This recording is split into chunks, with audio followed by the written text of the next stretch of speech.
Narito na sila. Buo ng muli ang apat na mga sangre. Abisala, mga sangre! At sino ang mortal na inyong kasama? Siya ang taong ipinasundo sa amin ni Nunong Imaw, Sangre Flamara. Siya rin daw ang taong maghahatid sa inyo sa mundo nila at siyang gagabay sa inyo. Avisala sa inyong lahat. Kinararangal kong makilala kayo, mga bagong sangre. At paano tayo makatitiyak na mapagkakatiwalaan ng taong yan? Kilalang kilala namin ang taong ito, Flamara, pagkat minsan na siyang nanirahan dito noon. Ang ganda!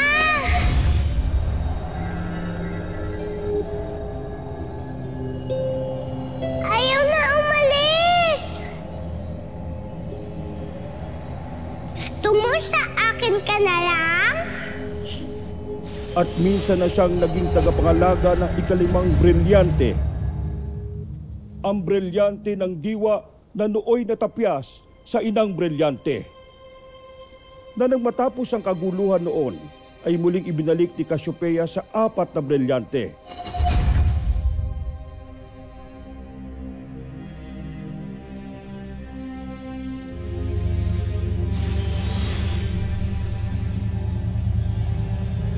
Gemanta iridesa.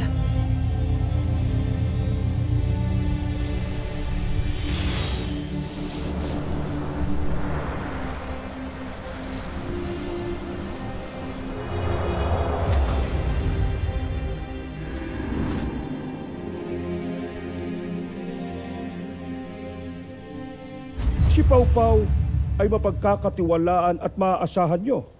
Lalo't batin niya noon pa ang hiwaga ng ating daigdig. Alam ko na ang mga bagong kaganapan.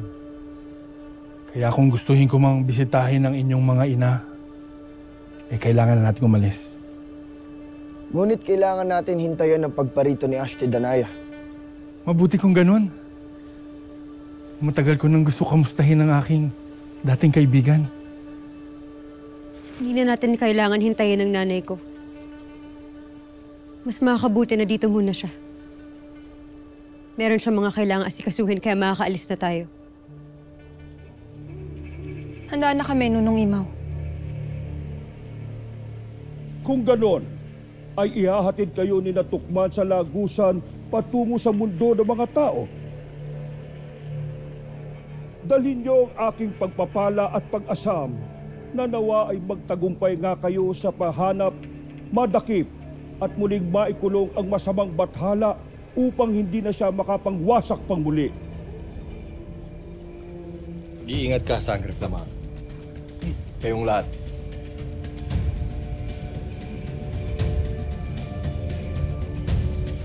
Hanggang sa ating muling pagkikita, mga sangre. Paalam sa gayon.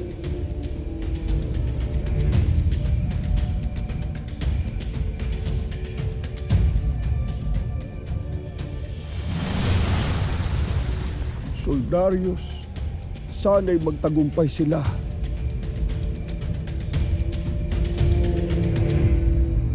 Tanakres na! Nasaan ang katarungan para sa aking anak, Cassiopeia? Bakit ninyo hinahayaan ni Emre na maghasik ng dagim dito si Metena? Habang si Aquila at Gaia, pinabayaan ninyo! At ako ang inutusan ninyo upang ihatid ang aking mag-ama patungo sa kanilang kamatayan! Sadyang may mga bagay na hindi saklaw ng kapangyarihan, kahit pa ng mga batala, Danaya. Ang buhay at kamatayan ay bahagi ng siklo na hindi natin maaaring baliin. Siklo? Siklo ang tawag nyo sa pagkitil sa isang walang kamaning-maning na isang paslit! Kung tunay kang ang bataluman, bakit hindi mo ito pinigilan? Bakit hindi ninyo sinabi sa akin ang tagnang nakaabang sa buhay ng aking mag-ama? Bakit hinayaan ninyo? Bakit hinayaan ninyo mamatay si Aquila at Gaia? Danaya, hindi ako naririto upang iligtas ang bawat kaluluwa. kundi panatilihin ang balanse ng lahat ng nilikha. Hindi ko maaaring suwayin ang batas ng mga batala kahit pa anak mo siya.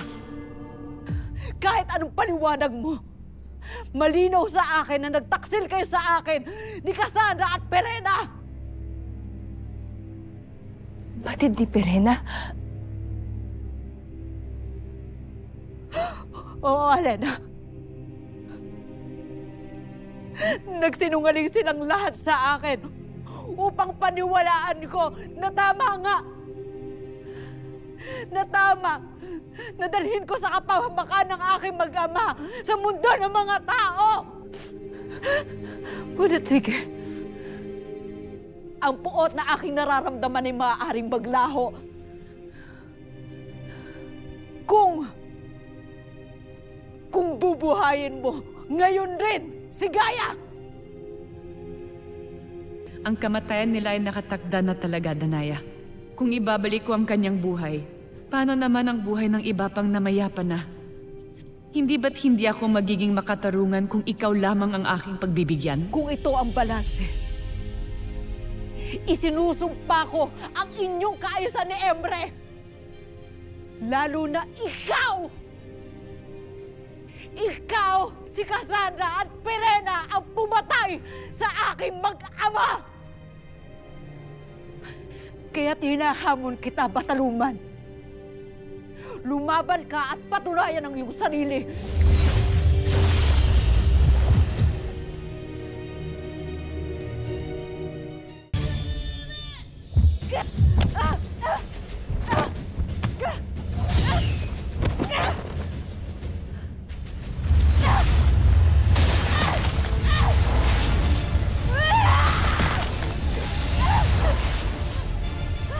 Huwag ka na, Bataluman! Huwag mo nang saktan ang aking ada! Kung bibigyan ko ng layang yung galit, ang buong Encantadia ang magdurusa sa kawalan ng hangganan ng paghihiganti. Si Gaia ay hindi bibigyan ng pangalawang buhay pagkat meron siyang sariling landas na tatahakin. At si Mitena ay hindi rin hahatulan ng iyong galit, kundi ng kaayusan ng Devas. Huwag ninyong gawin alipin ng iyong sugat, ang kabuuan ng Lireo. Hinayaan mong yurakan niya ang ating lahi. At ngayon humihingi ka ng kapatawaran. At walang kapatawaran ang lahat ng ginawa ninyo kay Akil at kay Gaia. Hindi kapatawaran ninyo ang aking hinihingi, kundi ang pagtalima sa batas na higit pa sa ating lahat. Kayong mga bathala, palagi kayong nagtatago sa salitang mataas. Ngunit kaming mga mandirigma, kaming mga hara, kami ang duguan sa lupaing ito! Nasaksihan mo kung paano tayo inalipin. Kinulong tayo sa loob ng kristal ng pagkatagal-tagal na panahon. Batid ko ang lahat ng yan. Ngunit ang dugo ay hindi mapapawi ng dugo. At ang katarungan ay hindi nangangahulugan ng puot. Ang mga sangre at hara na nangingibabaw sa galit ay hindi tunay na sangre at reyna, kundi anino ng kaniyang mga kaaway. Isa-isip at puso ninyo ang mga aral na ito bago pa mahuli ang lahat.